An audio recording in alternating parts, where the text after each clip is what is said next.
दिव्य प्रभात news network, उम्मीद की नई आवाज। This program is sponsored by Singh brand. नमस्कार, दिव्य प्रभात न्यूज में आपका स्वागत है। आजाद समाज पार्टी के कार्यकर्ताओं ने बुढ़ाना क्षेत्र में कार्यकर्ता सम्मेलन रखा, जिसमें उन्होंने माननीय डॉक्टर भीमराव अंबेडकर व काशीराम जी के विचारों को आगे जन जन तक पहुंचाने के लिए इस कार्यकर्ता सम्मेलन में प्रयास किया। आइए देखते हैं कार्यकर्ता सम्मेलन की फुटेज।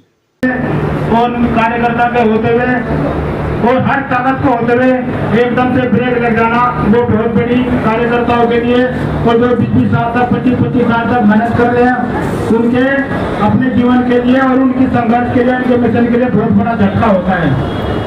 इसलिए आजाद समाज पार्टी के राज्याध्यक्ष माननीय चंद्रशेखर आजाद जी का जो संघर्ष है, जो युवा पीढ़ी को पढ़ाने का है, और जो आज विचार गांव-गांव घर-घर तक पहुंचे हुए हैं, उनको हम भी आदत मानते हुए हमें भी लगा कि हम लोग अपने समाज के, अपने वंचितों के और अपने जिन लोगों पे अन्याय हो रहा है उनकी लड़ाई लड़ते हुए अगर हम लोगों को साथ देना है तो माननीय चंद्रशेखर आजाद जी का साथ देना होगा, क्योंकि माननीय चंद्रशेखर जी आजाद जी एक कोई व्यक्तिगत नहीं है, वो एक विचारधारा बन चुके हैं जो पूरे भारत के अंदर आज दलित, वंचित, आदिवासी और पिछड़े अल्पसंख्यक लोगों ने उन्हें आदर्श नेता मान लिया है। इसलिए मेरे भाइयों, अगर हम लोगों को शासन सत्ता तक पहुंचना है, अपने लोगों को अधिकार दिलाने हैं, तो हम लोगों को इस पार्टी को गाँव-गाँव तक पहुंचाना होगा। अब हमारे पास 5-6 महीने हैं, इन 5-6 महीने तक हम लोग जो भी गाँव का जिम्मेदार प्रधान, जिला पंचायत या हमारा पीडीसी सदस्य जो भी लड़ना चाहेगा, उन्हें आप पार्टी ज्वाइन करके उनके लिए काम करेंगे तो आने वाले विधानसभा में आपके लिए खड़े रहेंगे। इसलिए हम लोग जो अपने इस आदर्शवादी नेता के विचारों को, और जो आज बिना सत्ता के अगर शोषण रुक रहा है हमारे दलित समाज पे, तो आज आजाद समाज पार्टी का आजाद की देन है जो आज हमारे पे इतना शोषण नहीं हो पा रहा है।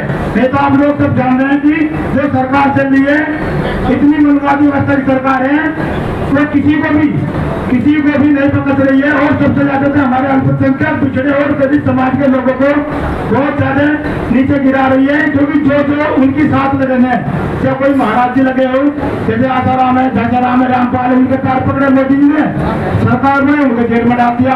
हमारे किसान भाइयों का फायदा उठाया, उनकी जमीन भी पानी शुरू कर दी। हमारे युवाओं को बोला तुम लोगों को चेकिंग दिखाएंगे, रोजगार देंगे, उन्हें बेरोजगार कर दिए। इसलिए अगर एकमात्र पार्टी आजाद समाज पार्टी ऐसी है जो आप लोगों के मिशन को, ताकत को आगे बढ़ाने का काम करेंगे, और हम जी जान से इस पार्टी को बढ़ाएंगे, और हर हालत में माननीय चंद्रशेखर आजाद जी को प्रदेश का मुख्यमंत्री बनाने के लिए पूरी ताकत लगा देंगे। जय भीम, जय भारत। कार्यकर्ता सम्मेलन के बाद आजाद समाज पार्टी के प्रमुख नेता व पूर्व विधायक नवाजिश आलम से जब संवाददाता ने बातचीत की तो उसके देखते हैं अंश। वो सब लोग हमारी पार्टी के जो कार्यकर्ता हैं, वो सब लोग उस मीटिंग में शामिल होंगे और पार्टी को बल देने के लिए, पार्टी को आगे बढ़ाने के लिए और अपने नेता चंद्रशेखर आजाद जी के हाथों को मजबूत करने के लिए मैंने ये सम्मेलन रखा। विधायक जी, कुछ दिन पहले ही आपने पार्टी ज्वाइन की थी, तो किस तरह का अनुभव देखने को मिल रहा है, किस तरह का माहौल पार्टी में मिल रहा है? देखिए, इतना बढ़िया अनुभव मुझे देखने को मिल रहा कि हमारे नेता, आप सोशल मीडिया से रखते हैं ताल्लुक, और प्रिंट मीडिया हो, सोशल मीडिया हो, कहीं भी कोई घटना होती है, कोई वारदात होती है, तो हमारे नेता आदरणीय चंद्रशेखर आजाद जी वहाँ पर पहुँचते हैं। चाहे घटना संभल की हो, चाहे घटना अलीगढ़ की हो, चाहे घटना सहारनपुर की हो, चाहे मुजफ्फरनगर की हो, चाहे शामली की हो, हर जगह पहुँचकर सबसे पहले अपनी प्राथमिकता दर्ज करते हैं। ऐसे नेता जो देश के अंदर जिनकी आवाज़ आज बोल रही हो और गूंज रही हो, तो उनके हाथों को मैं मजबूत करूँ। खुद में ही वो पार्लियामेंट में MP है और उनकी पार्टी को मजबूत करूँगा तो टाइम की बात है।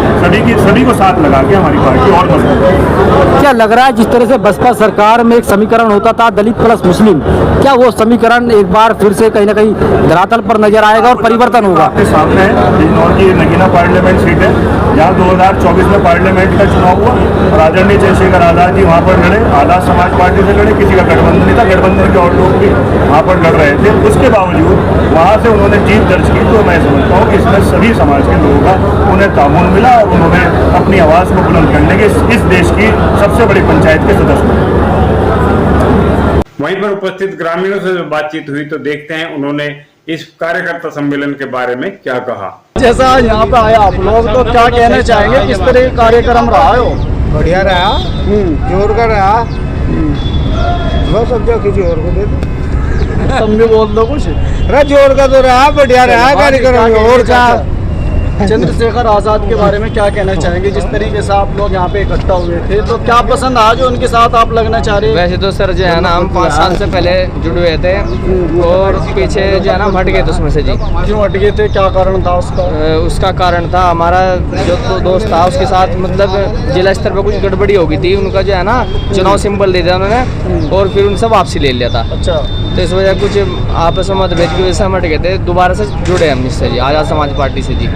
तो क्या उम्मीद कर रहे हैं आप इन लोगों से, जिस तरीके से आप इनसे जुड़े हो? उम्मीद ये कर रहे बहुजन जो है ना, जो समाज है, अगर उससे हमारा सहयोग मिला तो हमारी सरकार भी बनेगी, हमारी सुनवाई भी होगी और जो हमारा शोषण हो रहा है इस टाइम पे वो शोषण नहीं होगा हमारा जी। कैसा शोषण हो रहा भैया? शोषण हमारा ये हो रहा कि जो है ना राशन के पीछे लगा दिया, जो है ना राशन 5 किलो के लिए लाइन में लगा दिया और यूरिया जो है खाद किसानों की सबसे बड़ी जो प्रॉब्लम है यूरिया, उसके लिए भी लाइन में लगा दिया। कोई भी काम हो, आधार कार्ड बनवाना है वो भी लाइन में लगो। कोई भी काम इस तरह का नहीं है जिसके लिए उसका जो है ना टाइम खर्च मतलब जहाँ 10 मिनट होने चाहिए वहाँ पूरा दिन वो लग रहा आदमी अपनी मर्जी से छोड़ रहा। सबका साथ सबका विकास, कोई विकास नहीं है, किसी भी तरीका कोई विकास नहीं है। हमारे गांव में शेरनगर में कोई विकास नहीं है। गंदा नाला है, उसमें जो है ना 20 साल पहले कभी सफाई हुई थी, उसकी वजह से जो है ना हेपेटाइटिस भी, काला पीलिया इतना हो रहा, लोगों को बहुत जबरदस्त तरीके से बीमार है। अच्छा, कोई सुनवाई नहीं हो रही। डीएम के यहाँ पे भी एप्लीकेशन दे दी, सिंचाई विभाग वालों को भी दे दी, कोई सुनवाई नहीं किसी भी स्तर पे।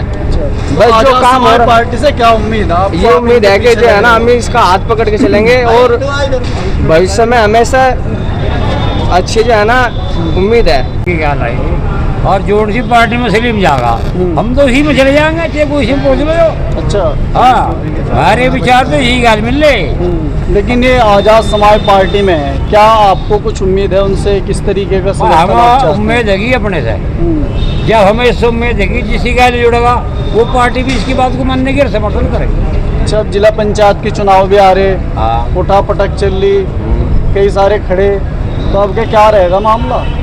भाई मार तो इसी का रहेगा। अभी जितनी जनता खड़ी यहाँ देख लो तू, एक गाँव की हो सारी सलीम के पीछे। तो गांव के तो कई वोट डाल लेंगे ना, कई गांव रहे हैं ना उसमें। तो भाई मैं तो और गाँव वालों को पता होगा, हम तो बड़े गाँव की बता देंगे। अच्छा, आप कहाँ से आए चाचा?